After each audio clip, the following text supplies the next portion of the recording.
Alright, audio's rolling. I'll just cut to the chase here. I fucked up. I demonstrated a lapse in judgment and made decisions that let down my friends, my acquaintances, and my audience, to whom I am so deeply indebted. I'm listening and learning, and I would like to just take accountability for the following things. Posting a clip of the song Satisfaction by Benny Benassi, and falsely claiming it was leaked audio of Stephen Hawking at Epstein Island. Repeatedly making ominous, cryptic replies to Richie Torres in Hebrew on Twitter. Accusing Hassan Piker of being responsible for the 3,000-year-old temple that burned down while he was still in China. Suggesting that we should only give food stamps to skinny people. Suggesting that we replace food stamps with universal basic soylent. Saying George Floyd died of AIDS. Saying George Floyd died of SIDS. Saying Jimmy Carter died of a David Carradine type situation. Making a list of the top 10 Goyim mind slaves, and then calling anyone who protested their inclusion on the list anti-Semitic. Saying that Omar Fateh, the Somalian mayoral candidate in Minneapolis, looked like an angry light bulb. Covering Hurricane by Bob Dylan in a Twitter space. Telling people that I heard from a penis doctor that Elon Musk's penis resembled a losing BattleBot, and then also saying it again in a video. Replying to a selfie posted by Ben Shapiro's sister saying that I actually think it was 7 million. Saying that Sandy Hook was a Mandela effect. Saying that Sandy Hook was a prank. Saying that Sandy Hook was a Pat Tillman situation. Saying that Sandy Hook was a self-defense situation. Saying that Israel nuked Sandy Hook. Saying that Sandy Hook was an accident. Saying that 9/11 was an accident. Saying that 9/11 was a David Carradine situation. Saying that there was only ever one Twin Tower and posting a photoshopped version of the NYC skyline as evidence. Saying that the Boston bombing was an accident. Saying that the Boston bombing was a Pat Tillman situation. But, that kind of was, if you think about it. Drawing Yamako with the Zodiac Killer symbol on Ted Cruz's head. Repeatedly asking Peel if they...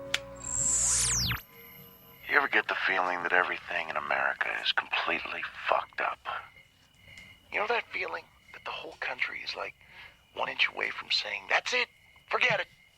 Let's see, Hey, twist around. Now look, here's a house full of bees.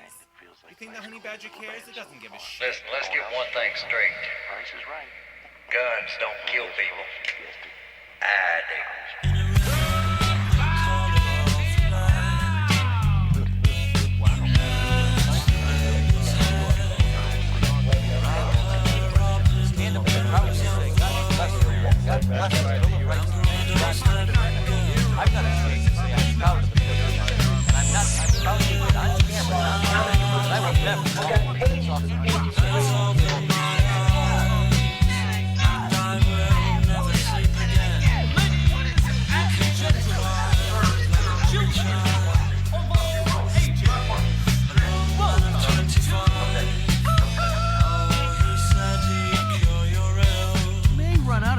Show episode. Now that's not impossible.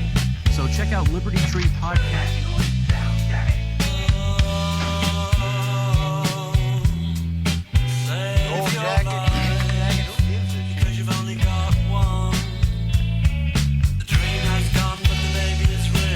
I think some apologies are in order. Smiths? Yes. Yes, indeed. Smiths were a band that I didn't like growing up. And then when I got older, I'd love them. Like I know what you mean. Because I remember not liking them, I think, because I was supposed to not like them. I think I heard that somewhere. Someone was true for me, too. I overheard that. But then you start listening to them. You can't like Slayer and the Smiths. You understand that, kid, right? There's rules, and you have to follow them. Yeah, I really do like the Smiths. It's I can see how it's not for everyone. Yeah. Their guitar player, Johnny Marr, what his name is? I was reading an interview from a producer, used to produce our albums, and the guy plays such rad guitar parts. Is the producer always like, hey, I want to like layer that and like add more stuff, and he goes, no, just one track of guitar. So he was kind of famous for like never ever like overproducing his parts and stuff. He just kept everything like perfect and simple, which I think that makes him a really good guitar player in my book. I agree, because overproducing is you wouldn't cut it. You wouldn't cut it in Boston, is what I'm getting at. Overproducing is the sin that bad musicians commit, because they use it to cover up the inconsistencies in their music. It took me so long to learn. We used to write and overdub stuff and layer this and layer that, and when you get a little more wise and mature, you realize like if it's a good song, it should stand on its own. You don't need all these, you know what I mean? Mm-hmm. Otherwise, you're just putting a bunch of like having a crappy steak and trying to make it better by putting like A1 on it or something. Like that's just even shittier. Where do you stand on Michael Jackson's music? I like some of it. I do too. PYT is a good song. Yes. The whole jam. the whole Thriller album, I shouldn't say first album, but It's pretty good. yeah. And the stuff before Thriller. That was the first video I ever saw on MTV. Thriller? Yep. We rented when it was like one of my first memories. Remember you could rent the laser discs? Yes. And it was the making of Thriller.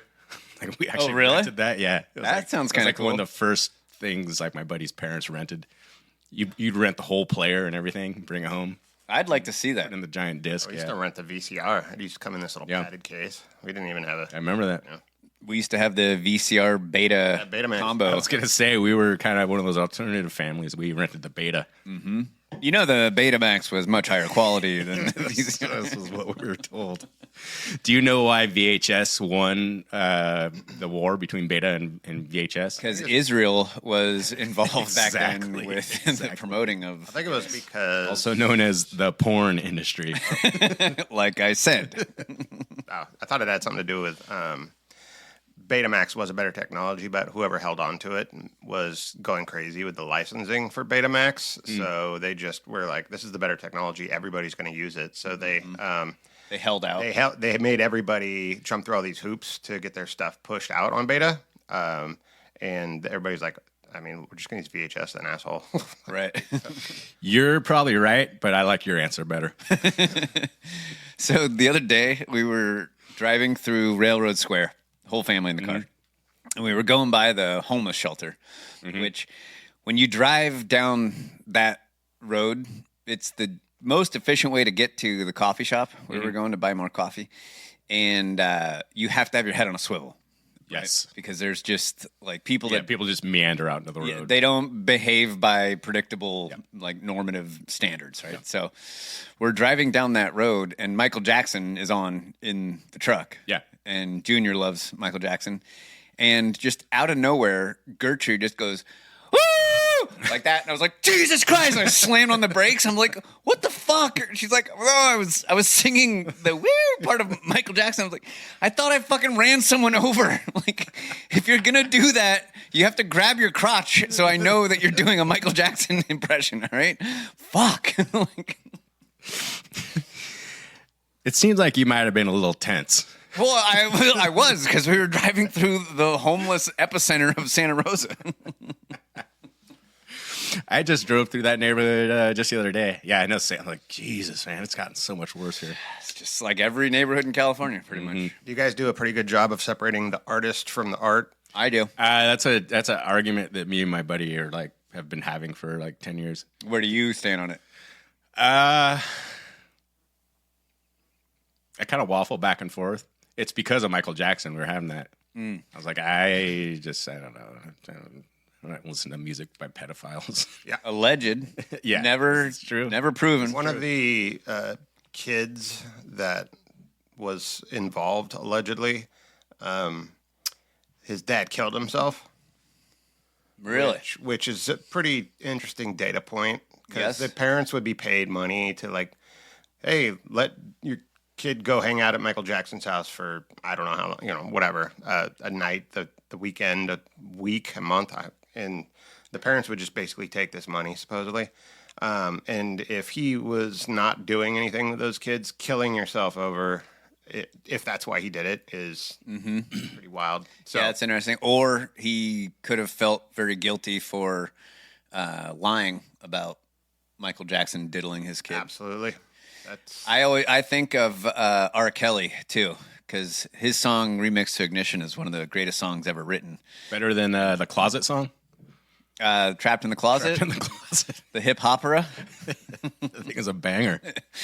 It's I think it's better, but as an overall work of art, the hip opera "Trapped in the Closet" is definitely better. I mean, it's just it's a genius. I remember you playing that for me. I'm like, I don't want to listen to R. Kelly. And like halfway through it, I'm like, this is amazing. It's amazing. The way I look at it is that the artist is only a. Hey, so what did he do though? Okay, never mind. Okay. No, I'm just trying to set the backdrop here. He peed on some young girls. Yes. Is that it? I would imagine there was sex. There was more stuff. The way Diddy, he had some like Diddy-ish stuff going on where there was girls that were like kind of like kidnapping, kind of being kept against their will as sort of Yes. Probably just closet sex. Yeah, bad shit. Okay. With and I can also differentiate between a 16-year-old and an 8-year-old, right? There's a very bright line between somewhere in between those two. Topic in the news lately. Has it? Yes, because the Epstein things. Of course. Yes, that's a good example of it. Yeah. So the artist R. Kelly is a conduit for great art. That art exists out there right now. There's great art that just exists in the world right now, but it just hasn't come through a human being to be shown to the rest of us. And so I don't think that the artist is the one that creates the art. I think the art comes from God and just gets discovered through weird ways. That's, in my mind, that's how I separate the two. I don't condone what the artist does in his private life, but the art that he created is something that is much bigger and I think separate from who Wouldn't that he is. intuit though? If the God comes from, or if the art comes from a divine source, does he have any choice in the conduit? Well, God would God be looking down like that guy peeing on the teenager? That's gonna be my conduit for this art. Yes, that's what God did. Yeah, I'm sorry. I mean, it doesn't mean that it's good. Oh. But not everything that everything on the earth was created by God. For some reason, it fits into His divine drama, but it doesn't mean that all of it is good. Yeah. But God did create all of it, so. And I can't argue for or against like the intricacies of God's plan. I don't know, but I'm not arguing with you. I'm just asking. I think. Oh no! Did we almost have an argument? Oh my God! Oh, I'm so sorry that an argument could have broken out. I know it's so offensive to everybody. No one's arguing. What's so wrong with arguing? God, you're like a woke teenager. I'm more than willing to argue, just not about this. Okay. From right here, it looks like Kelly's arguing with himself. Just want to say that right. And what's wrong with that? I got all into the Michael Jackson thing because people started all the cancellation, people getting canceled, and that was one of my the ones that for me I'm like, in this day and age where people are getting their careers destroyed because they, something happened and the whole world turns against them. How is it that you can go into a mall or a liquor store, just anywhere in the world, an elevator, and Michael Jackson's playing? Like, how does that get a pass? You mean because of the even because of the allegations, like of what he did to kids? It's just because everyone thinks like I do. You can separate the artist from the art. Now, if they were playing a speech by Michael Jackson on how you should raise your children, that would probably be a step too far. Mildly frowned upon. So I couldn't sleep the other night, so I ended up reading about the history of the printing press, which Johann Gutenberg. Yes, no relation to Steve Gutenberg. Yeah, unfortunately. Which I mean, maybe there is. I didn't find one. Well, there's so much time in between, like hard to know. Yeah, but so this Johannes Gutenberg invents the printing press, and it's celebrated because it's going to be like we're going to be able to mass distribute information. And the thought at that time, like, this will bring the world together because now we'll have this cheap, efficient way to disseminate just the written word to everyone. And this will bring the continent at the time, continent of Europe together. Right. Even though it was invented in China, but this guy gets all the credit for some reason. They said he perfected. Oh, Gutenberg's not Chinese?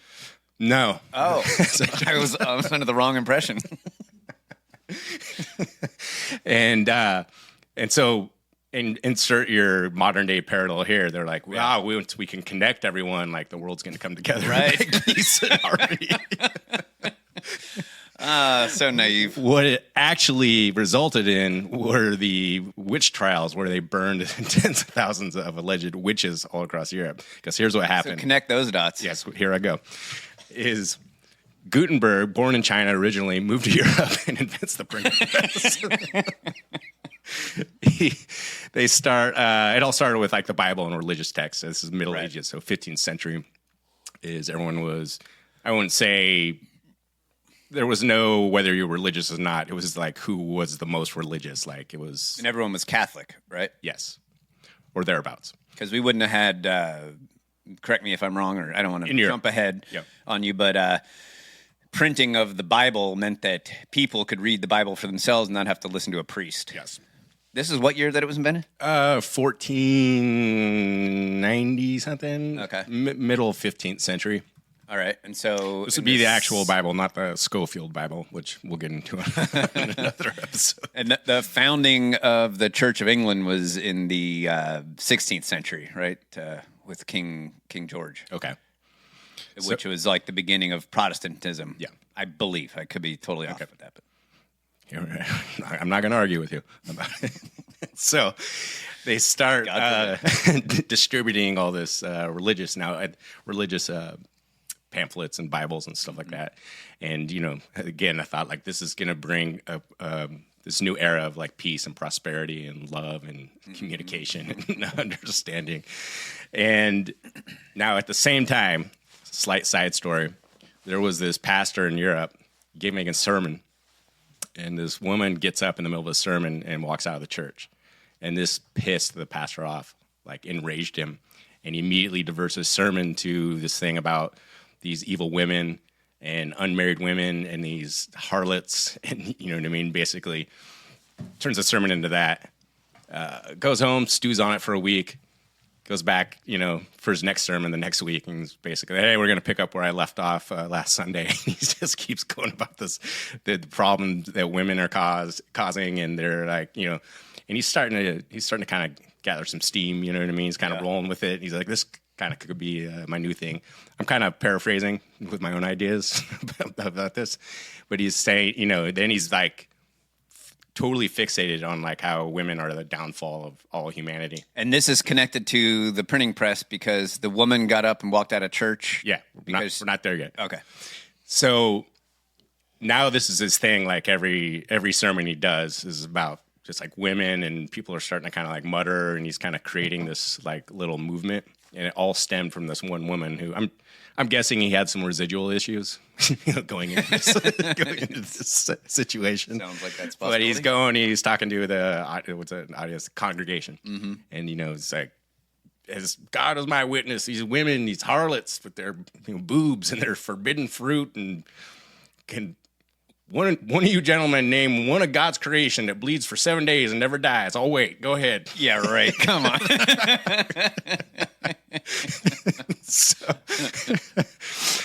So he starts writing, and because the printing press starts distributing this literature, and he's writing like books about solely fixated around this one thing, and it creates this mass hysteria, which gave us the witch trials of Europe. So his ideas were being mass distributed. Yes. Okay. Because he's able to use the printing press and get this deranged new perspective on humanity out to the rest of Europe. When were the Salem Witch Trials were in America, right? 1600s. Those were 200 years This is happening later. in Europe? This is 1400s of Europe. Yeah, so I actually got some of that. There was between 40,000 and 60,000 people killed primarily in Europe. Yeah.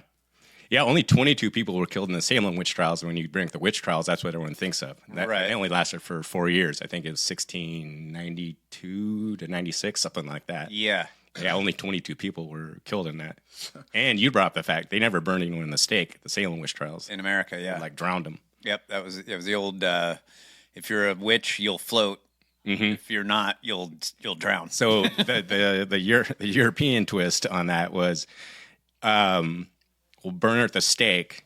If she dies, she wasn't a witch. If she lives, she was a witch. So a bit of a heads I win, tails you lose scenario that you can't. Yeah, no one raised a hand in that meeting. Well, hold on a second. Okay. Good point. because it makes you think. Remember, we used to talk about Matthias Desmet and mass formation psychosis, and how these things, basically, like the redneck vernacular of that is like everyone just loses their shit all at the same time and goes fucking insane. Now, all it takes, this is what he posits, is that for something like that to kind of happen, where everyone just fucking goes insane for some reason, could be witch trials, the Salem witch trials, could be the Pol Pot regime, could be the gulags in Russia,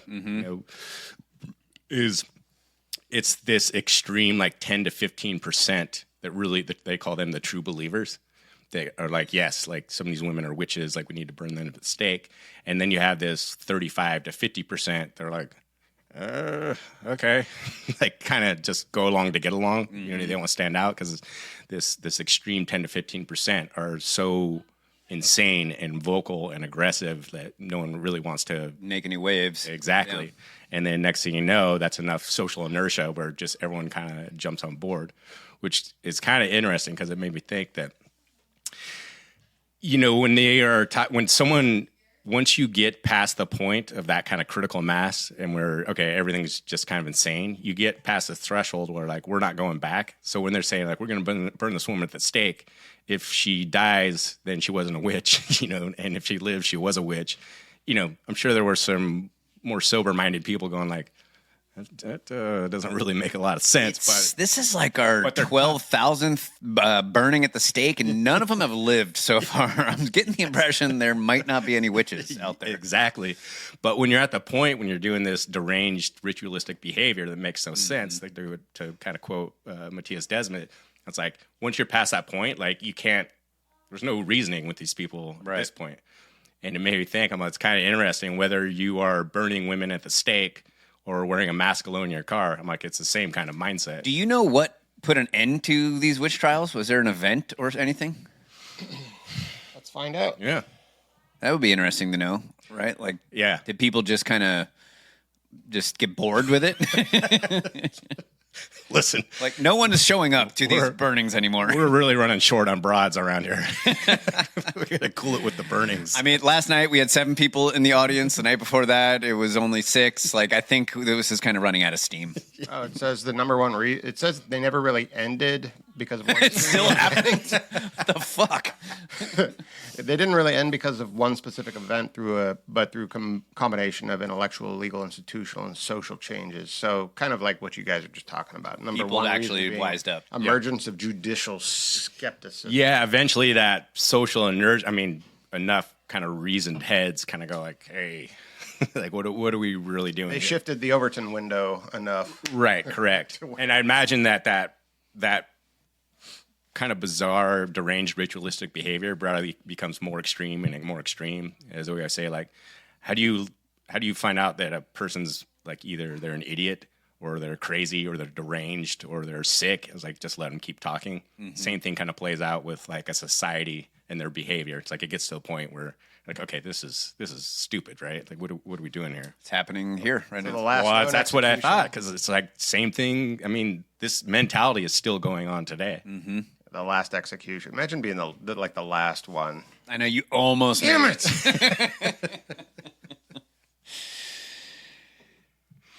Have you seen what's going on in Mexico right now? No. Major protests in Mexico City. Yeah. Against Shine Bomb. Shine Bomb. Mm-hmm. Sounds like Shine Bomb. Like Lopez. Gutenberg. Gutenberg is not from China. Shine Bomb. Not from Mexico. Is she married to a Shine Bomb? That's how she got her name? I mean, or is she Jewish? I mean, we can all agree it's a Jewish last name, right? Yes. You know anything about that? Doesn't matter. Netanyahu, not from Israel. Right. Also not his name. Yeah, what Netanyahu's real name? I think he's had like 3 or 4 different ones. It's a Polish from name, Poland. isn't it? Yeah. Yeah. It's a ski. Mm-hmm. Anyways, I don't have much to say about it, but it's something worth paying attention to because what they're protesting is them being mistreated by the cartels and the government. Yeah. And this is just another example of people saying we've had enough, and we're willing to risk our safety and our comfort and our lives to tell you guys to fuck right off. And I mean, Mexico will kill you very easily. Like, disappear you and torture you. I mean, it is not rare in Mexico. So these people are doing something very brave, and they have my support. I think that they're. I had a friend who went to jail in Mexico. Really? I was like, "How was that?" He goes, "It was the scariest thing I've ever experienced in my life." Yeah, and I was separated from everyone because it was a bunch of guys just holding onto this fence. They were basically like, "We're gonna kill you the first chance we get for no reason." Yeah, dude. Mexico is high on the list of countries I would not want to go to jail in. And if you think about it, probably most of us who crossed the border in Tijuana at 20 years old, 19 years old, probably came close to going to jail in Mexico. So before we get into anything too deep, I got two stories from the Trump's growing list of disappointments desk. Come on. I had music for it. Hold on. Matt, I got two stories from the Trump's growing list of disappointments desk. And I guess nothing's just going to work today. So, here we go.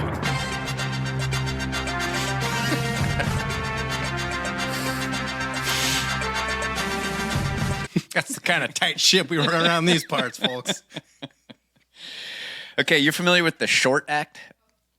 No. It was in the Big Beautiful Bill. SHORT is an acronym for short-barreled rifles, short-barreled shotguns, suppressors, these things that were supposed to be removed from the NFA, the National Firearms Act.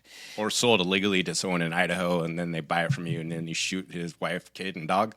That's that kind of short-barreled rifle. That's the one we're talking about. Okay, great. That act was in the Big Beautiful Bill. It is not passed yet, but it is. It should be passed. There's a House version and a Senate version, and what it's doing is removing the tax from the NFA. So no longer will you have to pay a special tax to buy a silencer, for example. Okay. Now in California, silencers are illegal. However, that is being challenged right now, and if you're a geek about this kind of stuff, there was a really interesting debate on at the Ninth Circuit, and you can find it on YouTube's on the Ninth Circuit's YouTube channel. I want to say it's yeah, I was ready for a Friday night. Dude, it's not for everybody, but if you like a good debate, that is something I would watch. I sent it to Sean, and he was like, that was the best thing I've seen on the internet in years. Because the lawyer for I think it's Sanchez v. Bonta, the lawyer for Sanchez, I know, fucking cleaned house in his argument. Nice. And his argument was that silencers are for hearing protection. It's the CDC has said that it's the only effective way to actually protect people's hearing when you are shooting a gun. And then they changed the definition of silencer. I don't know, but they the attorney for the state of California just fucking fumbled the whole way through. Yeah. Dropped the ball, was stuttering. It was embarrassing. And the three judges who are clearly, advocates for gun control, were asking dumb questions, but he just knocked them down left and right. It was an awesome debate. And so this guy from Copper Jacket TV was talking about the SHORT Act and how the DOJ now is recommending is basically trying to neuter the bill. The most pro 2A government in history is now trying to neuter the bill. In the memorandum, they basically fight tooth and nail to hold up the NFA and its registration scheme using arguments that sound more like they came from the Biden administration. For example, they used language like weapons of war when they said this. The NFA's regulation of short-barreled rifles targets a concealable weapon, likely to be used for criminal purposes. The NFA's regulation of short-barreled shotguns targets weapons valued for their ability to be easily concealed and unleash devastating damage at short range, and the NFA regulates weapons that are primarily weapons of war. And believe it or not, they also made the argument that, using their logic, you could ban every firearm in the country. And I'm not joking about what they said here. They basically opened the door for banning nearly everything. So it says right here, seeking to curtail armed crime, the NFA targeted particularly dangerous and easily concealable weapons that could be used readily and effectively by criminals. Well, that's just about everything in the country. You can hide just about anything under a long coat, and criminals use whatever they want. So that's not really an argument, but that's what they're going with here. So once again, the Trump administration totally dropping the ball and going back on what they promised during the election. Shocking. Story 2, Trump, the free marketeer, the champion of capitalism, is now just had a meeting with Mondami at the Oval Office. Listen to this conversation about these two guys. Having a strong and very safe New York, and congratulations, Mr. Mayor. Thank you. I appreciate it. Please. I appreciated the meeting with the president, and as he said, it was a productive meeting focused on a place of shared admiration and love, which is New York City, and the need to deliver affordability to New Yorkers, the 8.5 million people who call our city their home, who are struggling to afford life in the most expensive city in the United States of America. We spoke about rent, we spoke about groceries, we spoke about utilities, we spoke about the different ways in which people are being pushed out, and I appreciated the time with the president, I appreciated the conversation, I look forward to working together to deliver that affordability for New Yorkers. Thank you very much. Any questions, please? I mean, he's got views that are a little out there, but who knows? I mean, we're going to see what works, or he's going to change also. We all change. I changed a lot. Yeah, no shit. When I first came to office, it's now quite a while ago. It's quite a while. My first term was great. We had the greatest economy in the history of our country. We're doing even better now. We're doing much better now than we did even the first term. And I can tell you some of my views have changed. And we had discussions on some things. I'm not going to discuss what they were, but that I feel very confident that he can do a very good job. I think he's going to be. I think he is going to surprise some conservative people, actually, and some very liberal people. He won't surprise them because they already like him. What the fuck? Now, if you excuse me, I have some Venezuelan fishermen to drone strike. We had the greatest economy. I mean, it was really great my first time. It's even better now. It's the greatest economy we've ever known. Mm-hmm. And meanwhile, Mondami is like saying, well, everything's out of control. The groceries cost too much. The rent's too high. And I'm going to impose rent control and government-run grocery stores. And Trump's like, yeah, he's got some ideas that are out there, but we're going to work together to do this stuff. Like, what the fuck are you talking about? This guy is the anti-Trump. Yeah. At least what you ran on. A fucking Muslim socialist who wasn't even born in this country is now running New York and doing the worst possible thing that anyone could do to a city in the free world of America. And Trump's just going right along with it. Yeah, people change. I changed. Yeah, Lord knows I changed. I said a lot of things that I was going to do, and then I completely abandoned all those things. So, hey, what are you going to do? I know we talked about this before, but I believe it's on an episode that we scrapped. But the whole, I have a couple more dyed-in-the-wool traditional Republican friends that were screeching off about this Mondami guy. Mm-hmm. I was like, I'm glad it's happening because I don't live in New York or any city. It's like there's a reason why I don't. I used to live in San Francisco. I was like, I just left. I was like, I don't. And now I can kind of watch from the outside. I'm like, run the experiment. Let's see how it works. I was like, because I know that those ideas don't work. Yeah. So I'm not worried about them trying them. Well, you'd be worried about it if they're trying them where you live. Yes, I would. And I do feel really bad for the New Yorkers who were born in New York or their grandparents were born in New York. Yeah. And they're having to suffer through this shit. Because if he really does succeed in turning New York into Moscow circa 1965, then those people are going to suffer. You know what's going to happen? People are going to get locked in gulags. Well, let's take this in smaller steps. But yes, what's the argument for whether it's socialism and communism of we go It's never been done right. Right. So they're going to try to enact all these things. There's going to be some pushback because there has to be some balance. Like, look, man, you can't just take centralized control of everything. It's all going to fail miserably. And because they didn't do that last 4%. They got 96% Right. done, and they didn't get that 4%. Say, yeah, once again, it just hasn't been done right. They blocked us from these very important things that we didn't get to do. If we had done those, then it would have been a communist utopia. But instead, Trump ruined it by blocking the worst possible thing that you can imagine. And had that gone through, then we would have succeeded in our utopia. One more small story that we have to get to, because we were talking the other day. So Tucker had a woman on his show recently. He was talking about 9/11. Yes, I listened to that. And I was telling you that every time I hear some new person who's an expert on some aspect of the 9/11 attacks, I hear a new thing where I'm like, holy shit, that's like, just add that to the list of stuff that makes absolutely no sense. And this woman is no exception. She brought up the plane crash in Pennsylvania, flight 97, maybe? Okay. Doesn't matter.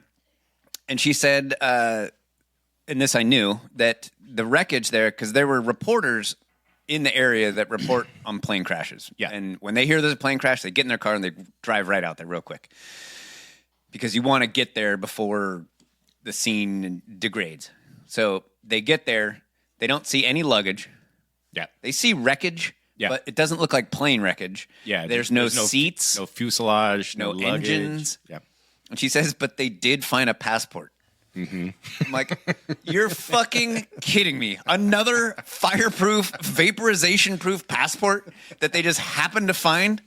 And I don't know if it was a terrorist passport. I mean, it can't be. I mean, right? They wouldn't go there. Can you look that up, Jake? The passport that they found on 9/11 in Pennsylvania. If that's true, I mean, she said it. She didn't provide any proof. I'm just going like with what she said. If that's true, and it was a terrorist passport, come on. They're just fucking with us at that point, right? Yes. Nothing, yes, they are. Nothing from the plane survives except for a terrorist passport. Another terrorist passport. Come on. But that's not the thing that she said that I want to play the clip of, but is it? Read that.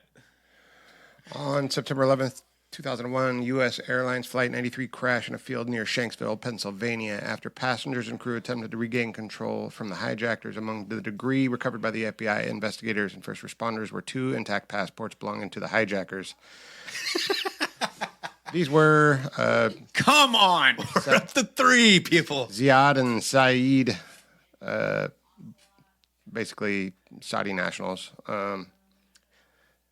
These passports survived the high-impact crash relatively undamaged. I mean, come on. Like, how can you not be totally skeptical of? I mean, it's one thing after another. Yeah, you have a passport. You know that paper's fucking like waxed and kind of rigid. It's fireproof, pretty robust stuff. Yeah, right. Totally. Mm-hmm. That works. Unlike the plane engine. Okay, so play this clip that this fucking nuclear bomb that she dropped. But in itself, what was Building 7? So I'm full disclosure. I have always focused my studies and research and expertise, if you want to say that, on the intelligence failures. Yes. I did watch your series. I listened to it. I didn't watch it. I don't like to watch myself. But and I do know Building 7, there's a lot of talk that it doesn't make a lot of sense. You know, I think that there needs to be some questions to special ops as to whether or not, as way of fact, that any bombs were planted in the couches of that building. The couches? The couches. What does that mean? A couch like you sit on a couch? Yeah. Why do you say couches? Listen, over the years, we've had people that came and approached us and tried to give us information, all kinds of different people. I bet. And I think that one of the things that needs to be examined is Building 7. I think that hard questions need to be asked as to how and why that building fell. Why do you say couches? I just happened to wonder if bombs were planted in the couches. All right. That's the one part of the interview that did drive me nuts with Tucker Carlson. Like, it's a couch. It's the couch. Stop asking her why do you keep saying couches. I know. So this is amazing to me because what were we told happened to Building 7?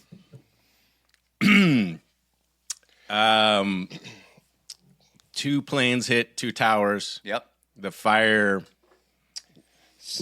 did a bit of a leapfrog. There was a so what I believe the official narrative was, because I've swam around in this a little bit. There was an outside plant, or there was a connective pipe plant between the buildings underground. So for distributing, I don't know, fucking gas, natural gas, or whatever the case may be. There was some pipe plant underneath that when the main 2 towers went down, it shoved a bunch of, fire into the other building. Fire and soiled mattresses and Yiddish music went through the tunnel into Tower 7. Yep. And then what burned the Tower 7 down? Staplers and Post-it notes. The office furniture. Office furniture. We were told that. Yes. The official story. The office furniture burned the tower down. Which would be the only steel structure in world history to collapse because of fire. And I've talked about... what does she say? Couch bombs. The couches. Yeah. They told us office furniture burned the building down, and she has some sort of information, some knowledge that there were bombs in the couches. They told us how it burned down. There were fucking bombs in the couches. That is insane to me. Yeah. It makes perfect fucking sense because we've talked about it all the time. Like, how hard would it be to go? Remember, we had the engineer on. We were talking about the intentional demolition of the Twin Towers, a preventative measure to keep the building from toppling over and smashing way more buildings. That he believes that they pre-wired it to be detonated in case of a terrorist attack. And we talked about how difficult it would be to go in and like run det cord and hide all these bombs and everything. But if you just move bombs in the fucking couches, a moving company could just come in one day, no one would suspect a thing, and you just walk right in with all these couches full of bombs or vending machines that you can place next to steel columns. Just a bunch of U-Haul trucks and Dick Cheney said, put that couch over there. No, closer to the steel column. Closer to the steel column. Back it up. It's so fucking wild. This warms my heart they don't have. That's great. So there was no real building code changes in how high-rise buildings are constructed after post 9/11. Yeah, that's the end of it. Because if buildings like that could fail because of if they could learn a lesson from this, right, to prevent this in the future, they would have enacted that. But that's because. We don't have to worry about it happening again, maybe. What they describe as happening is impossible to actually happen. It's incredible because, Jake, you brought this up last night, and I had a special request from a listener that said, like, "Do you guys hit some Epstein stuff?" I said, done and done. Like, not a problem. But this reminds me of something that we were talking about last night while we were lifting weights and our wives were playing soccer or watching soccer on TV. And, but all we do... There's this kind of pattern here is you take like the information that people give you. You're like, okay, I'm going to take everything you said to me. I'm going to kind of list it out. I'm going to repeat it back to you.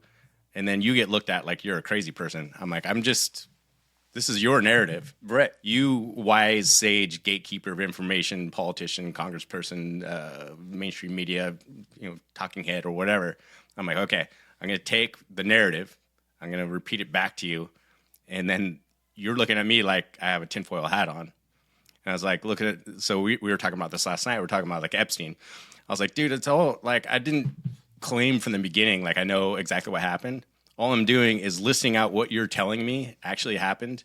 And I'm just compiling it on a list. And I go like, out of everything you're telling me, like how much of this makes sense? Now it's kind of humorous right now because everyone's, even bringing up Epstein 4 years ago, whatever, people are like, hey, why are you still talking about this? But now it's a thing because the files are being released.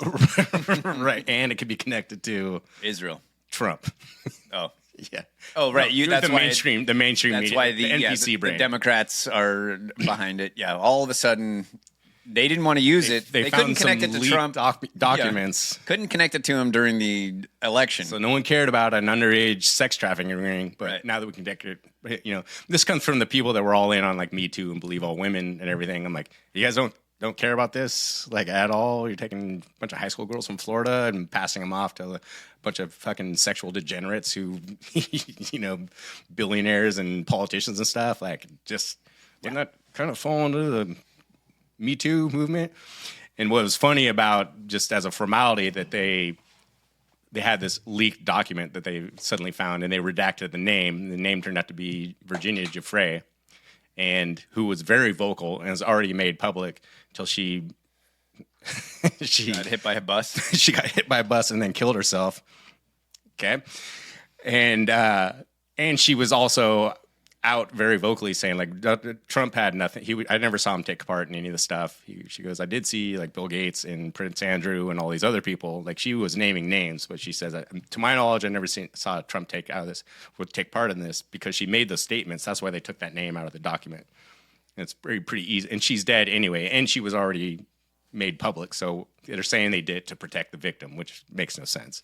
Well, now they're saying, like, Mike Johnson was on record saying that he was against the release of the Epstein files for the reason that it could threaten national security. Right. Which, if you think about it, how would it threaten national security? Well, if you found out that all of the most powerful people in our government were actually degenerate pedophiles, that would be bad for America. To which we respond like, yes. Yes, you're right. It is bad for America. And we deserve to fucking know. We should have a talk about this. We can't release this information because it coming out would threaten national security. And the people that were engaged in this behavior were threatening national security by engaging in this behavior. So if we let that come out, then that threatens national security. It'd be like this. It'd be like your wife coming to you like, can I use your phone real quick? I'm like, no. Why not? Because you might look through my text messages. I'm like, then what happens? I'm like, this whole marriage will fall apart if you look at my text messages. Right. Give me your fucking phone then. Yeah, this marriage needs to fall apart. I'm sorry. The security of the country is threatened by the actions of the people involved, not by releasing information that proves that they were involved. And all this is... You've already threatened the national security by partaking in those actions in the first place. Right. But then you go, whether it's Epstein or Charlie Kirk or whatever, like stuff that we've, if you really want to go deep, we've done probably 20 episodes on Jeffrey Epstein. But all I did is just take what you're telling me and I just put it on a list in my mind and I go like, okay, like, what are the chances of all these things happening? Like, why did he get the job by William Barr at the Dalton School, which is a school that catered to the most politically connected children? And you know what I mean? He had no teaching degree, no certificate, no college education. Ends up getting fired because he sucked at his job. Right. Then he goes to Bear Stearns with no background in finance. Like, how did he get that job? Not just working at Bear Stearns, but high up. With like, he only took accounts of $1 billion or more. Like, how does that happen? How did he become a multi-billionaire and there's not a single record of any transaction he's ever done? Why was his only client for years Ehud Barak, the prime minister of Israel? Why did someone give him the most expensive townhouse in Manhattan at that time? Just gave it to him. I think it was worth like $90 million at the time. How do you end up being neighbors with Howard Lutnick, who's telling us there's nothing in the Epstein files? Like, why did he, like, frequently Ehud Barak and a bunch of other people from Israeli intelligence were constantly staying at his house? And you get into the whole guard thing. What are the chances of the guards falling asleep, the cameras breaking? Why did his counterpart, Jean-Luc Brunel, the guy who owned Louis Vuitton, he was basically running the same thing he was doing, but in France. Remember how he died? Suicide. While on... I can't remember. Suicide watch in his jail cell. Exact same way. Like, I have some questions, like I can say. And to go back to what you were saying, I find it interesting that everyone's really kind of fascinated with the more salacious kind of sexy parts of this, of like underage girls and sex parties, and they're rubbing their hands together like, oh, like we're gonna be able to connect Trump to this. And like, you guys are kind of missing the point on this, and this is not a right versus left thing. It's like, we talk about the notion of the deep state, and Jake, you brought up the question I think sometime yesterday of like the point of this whole thing is that it's at least conceivable to think that there's this other layer, this high up layer of power of people you don't vote for, you don't know their names, that are making decisions and doing things that affect the entire world, and there's no conversation about that. We're fixated on this like sex, degeneracy part of it. That's just only the mechanism for how this power structure kind of works. I think it's kind of interesting to talk about. And I don't know if it's some country in the Middle East, to quote Dan Bongino, but when you list all this stuff out, you go like, okay, Jeffrey Epstein, Robert Maxwell, Ghislaine Maxwell, Howard Lutnick, Les Wexner, who gave him power of attorney, the entire Victoria's Secret fortune. You list all these names out, and they're like, they all have one thing in common: deep ties to Israel. And I'm like, then you have all these prominent like media figures, your Tucker Carlsons, your Dave Smiths, your Clinton Russells, your Candace Owens, Scott Horton, who come out and make these wildly obscure connections vocal on their platforms. And they're not coordinated with each other, but they all have one thing in common: is coordinated, like orchestrated attacks from mainstream media that they are anti-Semitic. Mm-hmm. I'm like, okay, so if you put all that stuff on a list, you go like, there's these kind of themes here that we all seem to be conveniently ignoring. Yeah, the release of the files is, I can't figure out how the release of these files could possibly incriminate anyone when the people who are releasing them are the same people who stand to lose by releasing them.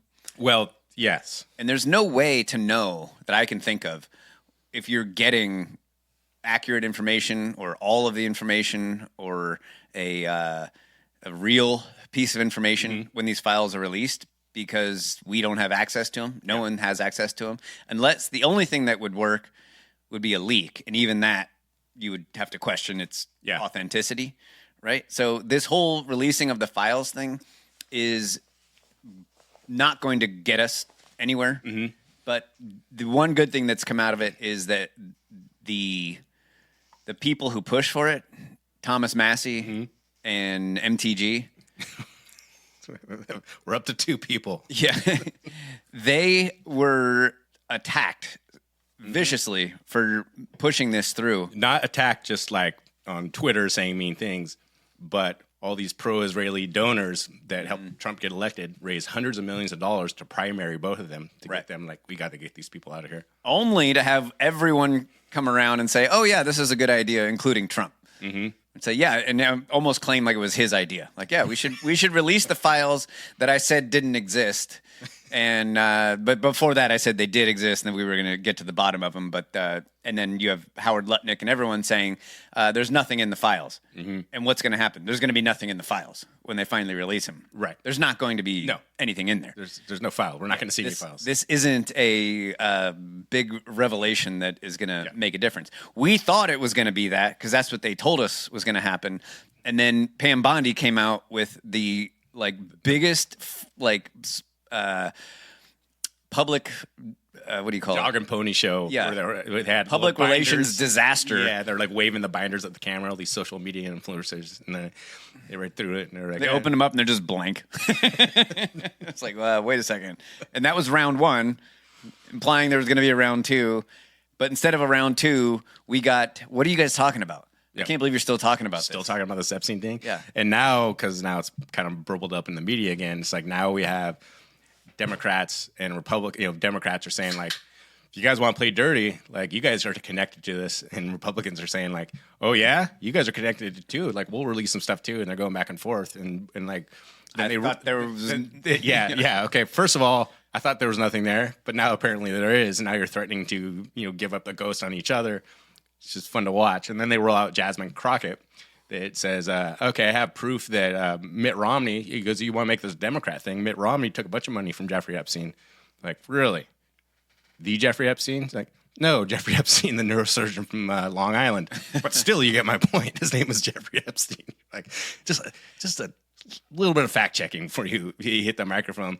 But that's perfect. It's nice to have the kind of luxury, just as we did 6-7 years ago. Same with it today when they're squabbling back and forth of like, you're connected to it, you're connected to it. And we're on the outside like, you guys are all on the list. And if you don't go to prison, you're going to burn in hell for eternity because you guys are all on there because you're all a bunch of sexual degenerates and perverts and war criminals. And I don't care if there's a D or an R before your name. You're all going to hell. We're going to have to listen to the jingle from Cars from Kids for eternity, which also gives us money to Israel, as we found out. That's a good point. You know, what might come of this is that it's been such a disaster. The public relations disaster that this has caused for everyone is, except for Thomas Massey and Marjorie Taylor Greene, is so bad that it's just saturating the brains of Americans to the point where when this rolls out and there's nothing in it, people are going to be like, you guys shredded the documents, you redacted it, you changed it, you're lying to us. They're going to know that you're lying to us because everything that you listed leading up to this about Jeffrey Epstein, we all know to be true. And so even if those people aren't named as pedophiles, in people's minds, everyone's a fucking pedophile.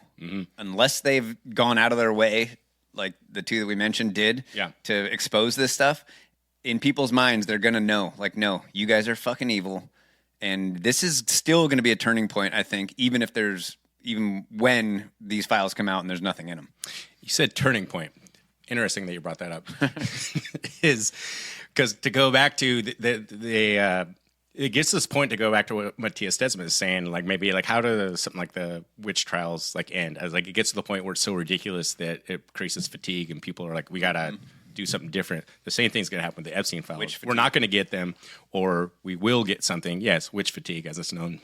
Matthias Desmond references that. It's like you're gonna do another. Remember, you and I were talking this on the phone. I'm like, when you talk about this stuff, I just envision Lucy holding the football for Charlie Brown. It's like, here we go again. Here we go again. And he's going to fall for it every time. And so then we take, like, you guys give us these narratives, and if I repeat it back to you, it was like, by me condensing what you're saying and giving it back to you, and then you look like we're insane. I'm like, no, you guys, I'm giving back to you what you're telling us, and it's just such obvious bullshit. So, like, if you take like the Charlie Kirk thing, I was like, okay, tell me what happened. I'm going to repeat it back to you. They tell me, here's the narrative. I go, okay, that's going to paraphrase what you're saying. Let me know if I'm leaving anything out. Charlie Kirk, vocal supporter of Israel for years, all of a sudden has some kind of a change of heart, gets on a group text and says, like, I have no choice but to the couple from Israel, right? A week later, some random guy that all by himself that we've never heard of steals his grandpa's 30-06 rifle, takes it apart, puts it in his pants, climbs up on a roof, shoots him from 150 yards, 30-06, enters his neck, kills him, hits him right in the vein. For some reason, hits a bone in his neck, does a 90-degree turn down through his body and into his stomach, which, as a deer hunter, you know that's pretty common. And not just any bones. Charlie Human had Superman bones. Super bones, because he ate salad. That's why there's no exit wound, right? The shooter takes the rifle apart in less than a minute. With a screwdriver. With a screwdriver, roughly a third of the time that a trained Delta Force sniper can do it, which you've seen the videos, right?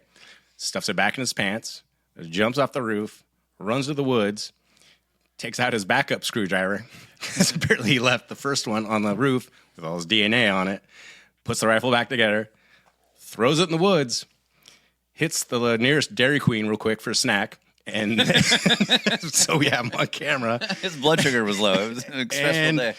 Goes to his parents' house and turns him in. And the FBI says, we got our man. We got him. Dead to rights. Case closed. Lone wolf shooter. Nothing to worry about. First order of business. Press conference? No. Third-party investigation? No. What are you doing first? We're going to power wash the roof that the shooter was on. That's the first thing we're going to do. Then we'll do all these other usual. Did they do that? Yes. They did that in Butler, Pennsylvania also. Yes. And not a cleaning crew either. No. The FBI. Yes. Some dude in a suit up there with a pressure washer cleaning the roof off. Got a little earpiece in and everything. Yeah. Shut up. And so when I say it like that, you look at me like I'm an insane conspiracy theorist. I'm like, no, that's what you told me. I'm just repeating it back to you. Like, how does that make me insane? Mm-hmm. And when you list all this stuff out, to go back to what Jake was saying, I'm like, it doesn't make me anti-Semitic that Israel just keeps popping up over and over and over in these things. And I would urge people that I would be at least a little skeptical. I'm extremely skeptical that we over and over again are sold this idea of this like lone wolf mad genius that pulls these things off. Because think about it.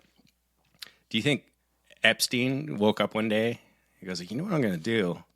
Start the world's largest, well-financed, organized sex trafficking ring and get dirt on all the most powerful people in the world. And step one, I need to get a job as a teacher.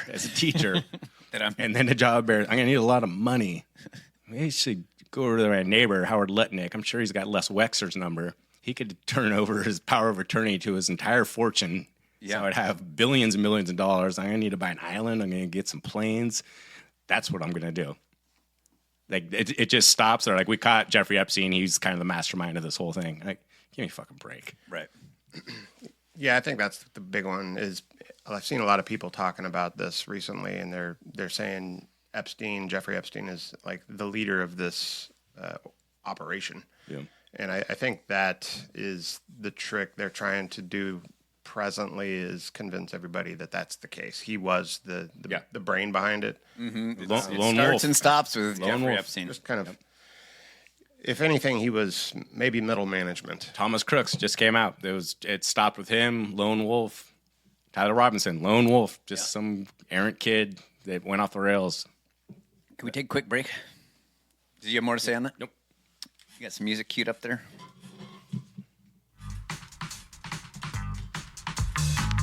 Israel has never had a better friend than President Donald J. Trump.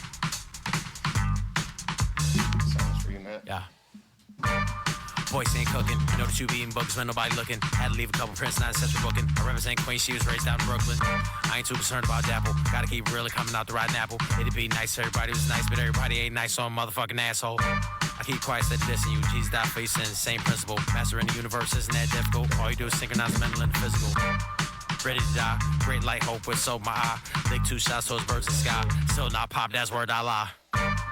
And I drink cow's milk, milk from cows. I know I'm not like a baby cow anyway. I drink cow's milk anyway.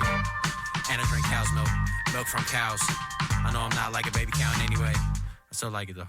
I never say never, except for saying never's what's clever. I see you trying to pop while I'm plotting on another endeavor. Seriously, motherfucker, you should know better. Says you know worse. I got a vice right verse, not vice versa. Purpose on earth to reverse the inertia. More specifically, United States of America. What's happening? Fill enough catalogs, build a log cabin. Never mind, never die, but a dynamic. Never run, but I run shit and run gamuts. All planets, homie get it poppin' when I'm poppin' on Xanax. Homie get it poppin' in the crew neck on Phoenix. Every corny motherfucker gon' need Kleenex. And I drink cow's milk, milk from cows. I know I'm not like a baby cow anyway. I drink cow's milk anyway. And I drink cow's milk, milk from cows. I know I'm not like a baby cow anyway. I guess it's kind of a fucking. All right, so I wanted to play another clip from Tucker that got me thinking a lot about anarchy, which is one of my favorite topics. Yes. Conversation I had on camera with Charlie Kirk was about the debt that young people are incurring, not just their student loans, which are, I think, the biggest, but their credit cards, their, buy now, pay later scams. How big a factor is that in your generation? The reaction to the economic issues that my generation sees ahead of them is despair, hopelessness. They don't see any way out. I mean, and why would they? Because we just passed, I think it was $38.2 trillion in debt because recently. The previous generation, either they're not sure of the problems we're facing or they're ignoring it. And to be honest, I don't know which one's worse. So. And there's also this kind of residual feeling that an indebted person is solely responsible for his debt. Yeah. Whereas we don't feel that way about, say, drug addiction. Right. It's the addict's fault. So it's also the dealer's fault. And actually, the dealer gets a worse punishment. I don't understand that. I think that is an idea that's been pushed by Conning pretty hard. Yeah, and I think just based off of our system now, I think we've seen that that's not the case. So that's Nikki Haley's kid. Mm-hmm. And So this idea of punishing the dealer, and in the example that he's using, like the banks are the drug dealer, and the drug is debt, and that kids are going into debt, and Con Inc. tends to just blame the kids for taking on debt that they can't afford. And the analogy of punishing the drug dealer, I think it's right that we should punish dealers for pushing drugs in our country. But it's deeper than that. And we've talked a lot about like why is there drug addiction in the United States? Yeah. It's not just because there's drugs available. Right. And people are being given these drugs pushed on them by drug dealers. There's a reason why the vast majority of drugs are coming to the U.S. Correct. Yeah. But we also should punish the drug user, or at least shame them, right? Because there's a reason why there's a bigger penalty for selling drugs to kids than to adults, because kids aren't as capable of adults in just saying no, right? Like there is a responsibility for an adult to not do drugs. Like you should not get hooked on drugs. And so you should be shamed for that, I think. Now, there's a lot that goes into drug addiction. A lot of people get addicted to drugs through prescriptions that they were given by their doctor. But nobody ever got sober because a drug dealer got locked up, right? So if you have a drug addiction problem, punishing a drug dealer isn't going to actually solve your addiction, your problem that you have. It's much deeper than that. But we still have to ask that question, like, why are people using drugs? Talking about the problem before the problem becomes a problem. Exactly, which is a theme that we run into over and over and over again. Like, that's the government's solution to everything, is to just treat the problem, never the source of the problem. So Mexico has much more access to drugs than the United States does, because that's where all the drugs come from, and Canada. And so I was looking through articles to figure out, like, what is it about Mexico? Why don't Mexicans use drugs? Like, they don't have great lives. They're not as wealthy as we are here in the United States. They have to work so much harder because of all the corruption. And you'd think they'd be prime candidates for being depressed and just wanting to use drugs. One of the things that they have in Mexico are effective drug education programs. So in the United States, we used to have, we had like the Just Say No campaign and Partnership for a Drug-Free America. And do you remember the commercials that they used to make? So play 9A, Jake. Dare. Yes. 8A? 9A. Yeah, that was it. You were on it. Okay. Sorry, I got my 8s and 9s confused. Is there anyone out there who still isn't clear about what doing drugs does? I remember Okay, this. last time. This is your brain. This is drugs.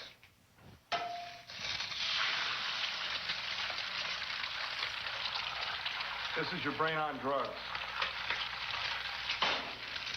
Any questions? Yeah, I have questions.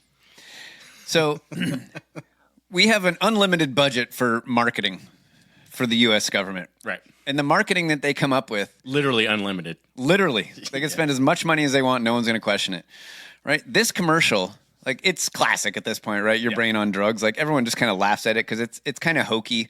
But at the same time, it's like, if you look at what they're saying, like, your brain is a raw egg. Not many people like to eat raw eggs. You and I do. Yeah. But not many other people do. Right? And this is your brain on drugs. Now it's a fried egg.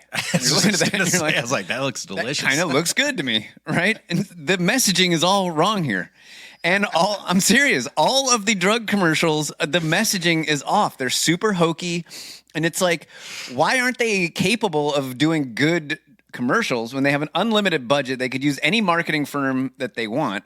And we're in a country that is suffering from drug addiction. Not only that, but what else has our government done? They've grown drugs in other countries. They've given drugs away in the streets, in ghettos. They've sold drugs to fund the CIA. And the Contras? They have protected companies like the Sackler family from any sort of litigation. Yep. While at the same time, those companies are getting people addicted left and right to drugs. It almost seems like their attempt to keep kids from taking drugs was half-hearted. Yeah. That's funny because while you were playing that commercial, I didn't know where you were going with it, but my first reaction, he's like, this is your brain on drugs. And my first thought was like, God, I'm fucking hungry. I'm hungry. Exactly. So another thing Mexico has that we don't is a very strong cultural connection. And if you are connected to the people around you, you are less likely to get hooked on drugs because you don't have a reliable support system. Yeah. Right? Check this out. This is from a PubMed article called "Where is the Opioid Use Epidemic in Mexico?"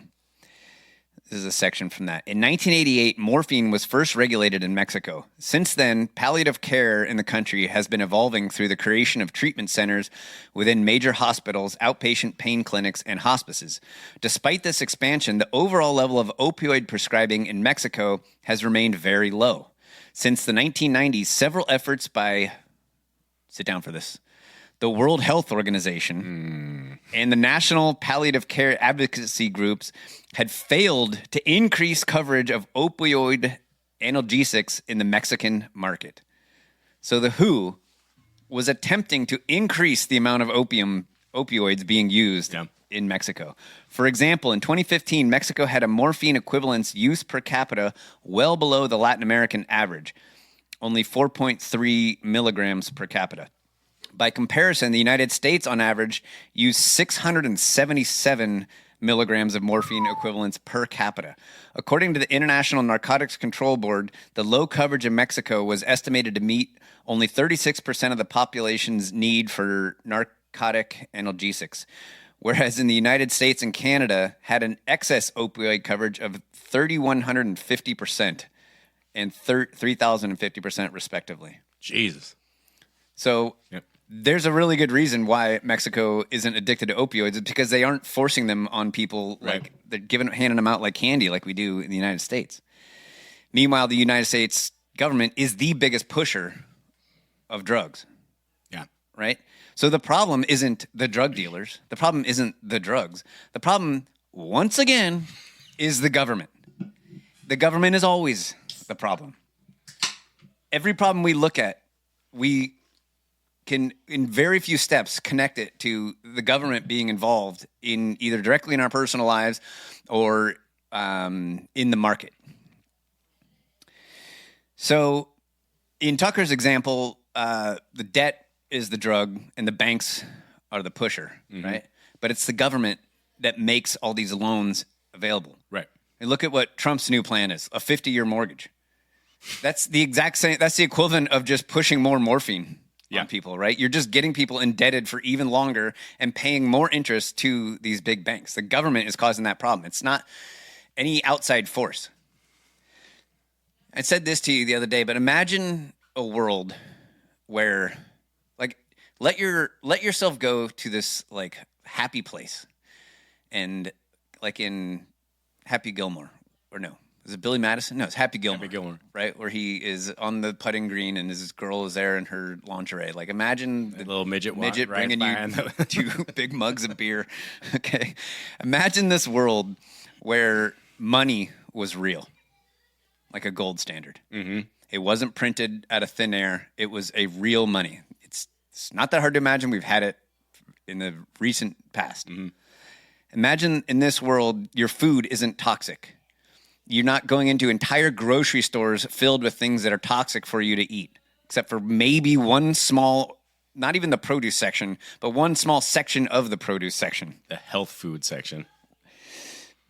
In this world, you aren't being forced to stick 73 vaccines into your kid's arm. That chart you sent me, or that graphic, was macabre. It was a picture of a little kid with all 72 hypodermic needles sticking out of their body at the same time. Fucking, you look at that and you just think, like, who would actually do this to their kid?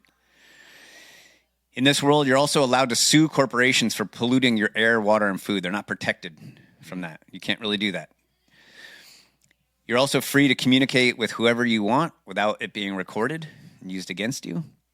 You're free to farm on your land without a data processing company stealing your land to run a pipeline through it to cool their what do you call them? Their data cooling centers. Their machines. You're also free to farm without Monsanto suing you for allowing their pollen to come in and pollinate your corn, right? That is one of the most maddening things. It was corn and it was tomatoes too. That Monsanto came up with this Frankenchrist seed, Roundup ready, seed, and it the wind blew the pollen over to the neighboring farm, and they sued that farmer and won. Yeah, because like, hey, we have a patent on this specific plant. The guy's like, I didn't plant anything on my land. Right. Yeah, and he can't sue them because they're protected. He's not. And all of these problems that I just listed would have seemed like science fiction nightmares to your grandparents. Yeah. Like they wouldn't have believed any of this was possible. And then on top of that, you work half the year to pay your taxes. Government schools indoctrinate your kids to be loyal statists. Think of the Pledge of Allegiance, written by defrocked socialist minister Francis Bellamy. Yep. Which I have a big problem with the Pledge of Allegiance, and I think that's unpopular with a lot of right-wingers, but it's an indoctrination tool. It is. Or labeled a domestic terrorist for the crime of giving a shit about any of this, about showing up in school board meeting. Yeah. Like, you're reading what to my kid? Right. Or looking over your you're on the kid's domestic shoulder terror watch list while now. they're on their Zoom school and they're realizing that they're learning nothing and their teacher is just a total jerk off. So government is always the problem in all of these things. And the solution to that problem is not anarchy in and of itself. I get into this anarchy argument with people a lot. So do I, but I think that the conversations I've had, so if you follow people who can articulate this much better than I can, like a Michael Malice, who wrote The White Pill, which is fascinating to hear him talk about it and like his views on anarchy, is people have such a wild misconception of what anarchy really is. We've done this like a long time ago, but people think like anarchy is people running around the streets with guns and shooting each other for like no reason. I'm like, yeah, that's not what people do. If you think about it, remember I gave the analogy a long time ago, like if you showed up, so I live on a long, wide street here, right? Plenty of room. And let's say we haven't talked about free driving in quite a while. Like we're big fans of break as many laws as you can, but never have an interaction with law enforcement. So you're using this crazy thing that almost all of us had called judgment. I can look at a situation, assess it, like I can run this red light. I'm fine, right? I remember talking about free driving with someone. They're like, well, I mean, what's to stop you from just plowing through a red light into another car? I was like, well, I have this weird thing called self-preservation, and I want to get home with my truck not damaged and me out of the hospital. I'm like, I know that's a wild concept to think about, but I am an adult and I have enough, my IQ is high enough that I can assess a situation. I know when it's safe for me to do whatever, and I'm not going to put myself at risk. I'm never going to put another person at risk. Now, even if you pull onto my street, this is like a pretty quiet street, and you're at the end of the block, you want to come to my house, and you see the streets free and clear, right? You know, like with certainty, there's no cars coming. What stops you from just driving? You want to get here as fast as possible. What stops you from revving your engine and going 70 miles an hour down my street to park in front of my house? I would not want you to have friction with your neighbors. Why do I not want friction with my neighbors? Because you want to exist peacefully. That would make me an asshole. It would make you an asshole. Yeah. 99% of what we do is based on anarchistic order. Right. It's like I want to get along with other people. I want people to look at me and go like, I don't have to worry about that guy. Like, he's polite. He puts his fucking shopping cart back at Home Depot. You know what I mean? That's what anarchy is. Anarchistic order. It's right. I mean, not in its totality, but that's more along the lines of like what people are, like Michael Malice are talking about. A common argument that I get is that if you don't have government, then some group of people is going to get together and become the government. So therefore, you need government. It's like you need government because if you don't have government, then you're going to get people forming a government. Yeah. It's like, well, that's a circular argument. Mm-hmm. We already have mafias in the world right now. We have crime cartels. We do. The government doesn't stop them. The Pelosi family. Exactly. The government doesn't stop them now from organizing and exacting protection payment from people or some sort of criminal behavior, right? So what good is government anyways? Yeah. What anarchy actually is, it's not the solution. So solving these problems isn't as simple as just removing government from the situation. Although the government being involved in these in our lives is the problem. Anarchy is a platform that you can build a society on. Mm-hmm. It's a very basic set of rules that says nobody has the right to infringe on your personal property. Right. And that includes your life. So every one of us was endowed by our creator with certain inalienable rights, among those being life, liberty, and private property. Mm-hmm. That's the rule. No one else is allowed to infringe on that. Now, you can create contracts, you can create agreements with other people, and those agreements can be enforceable without the government. And what's the most common argument that you hear from anyone that you bring this up to, like just you're the simpleton out there? So what about the roads? And the schools. Right? Yeah. And it's like, well, I think we can figure that out. I had an educated person, two friends of mine were having the conversation, and he had said, I wish we could pay more taxes. And loyal listener Doug said, like, where do you think that money goes? He's like, to the roads. I'm like, we're $37 trillion in debt. That's from building roads. And by the way, have you driven on our roads lately? Do you really think that where that money's going? That's the thing. It's like everything that you say that this money should be used for, and without the government, these things wouldn't exist. All those things suck. Mm-hmm. It doesn't work as it is right now. A much better idea is just to have private businesses build the roads, maintain the roads, and you pay them for it, rather than it just going into some slush fund and paying a bunch of government workers who don't give a shit about their jobs. Like, there's no instance of a government agency working well. Yeah. You can't think of one. You put the word government in front of something, it's synonymous with sucky. Government food, government housing, government transportation. It's all terrible. Here's a conversation that, let me know where you land on this. It seems like this is kind of where you're leading, but I have a very good close friend who's loves government, and they are talking about, I'd say they probably lean towards socialism, if I had to guess. And we were talking about it, I was just like, well, the way, this is just how I see it, is because they're talking about like all this debt that we have, because the whole thing kind of started, I was like, I happen to be shopping for a new truck, right? Mm-hmm. We bought this house, 5 years ago, and shopping for the new truck, I had this, I thought about for weeks when we bought this house, because we saw this house. I'm like, there's no way we can afford this. And they're like, well, now we can kind of tweak some numbers and you do this and this and this and this. And next thing you know, I'm moving.